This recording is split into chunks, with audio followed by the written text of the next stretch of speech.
خدا کے لیے میں آپ کے پیر پکڑ کے ریکویسٹ کرتا ہوں، میری شادی میں فضول خرچی مت کیجیے گا۔ بیٹیاں کہیں میں فاطمہ سے زیادہ معزز باپ کی بیٹی نہیں ہوں،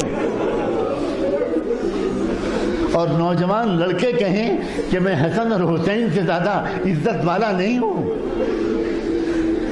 خدا کے لیے میری شادی میں فضول خرچی مت کیجیے گا۔ بچے کہیں، ماں باپ کہیں کہ بیٹا دوسروں کے ہاں جا کر ہم نے کھانا کھایا ہے، وازوان کھایا ہے، اور یہ کیا ہے اور وہ کیا ہے، اب تو ہم کو کرنا ہی پڑے گا، تو بیٹا خوشامد کرے، بحث تو نہ کرے، بڑوں سے خوشامد کرے۔ بیٹیاں کہیں، بیٹیاں اپنی ماں کے پیر پکڑ کے کہیں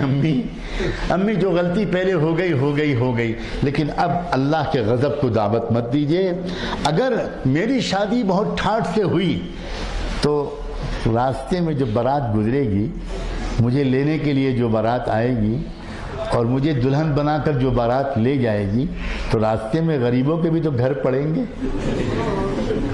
اگر کسی غریب کے گھر کی بیٹی نے تکیے میں منہ چھپا کر رونا شروع کیا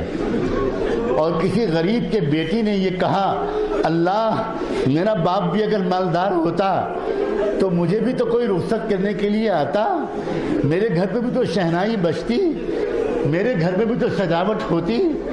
اللہ میں یتیم ہوں، میرے باپ کا انتقال ہو گیا، اللہ میرا باپ مزدوری کرتا ہے باغ میں، اللہ میرا باپ ایک معمولی سا ملازم ہے، بہت مالدار نہیں ہے، تو کیا اس کی سزا مجھے زندگی بھر بغیر شادی کے انتظار کر کے ملے گی؟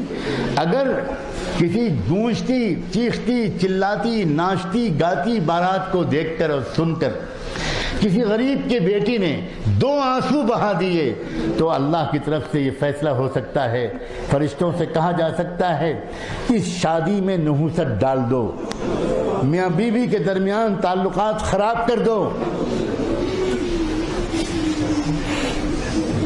لوگ حیران رہ جائیں گے اور شادی کے 1-2 مہینے کے اندر جھگڑے شروع ہو جائیں گے، ساس اور بہو میں جھگڑا، نند اور بھاوج میں جھگڑا، شوہر اور بیوی میں جھگڑا،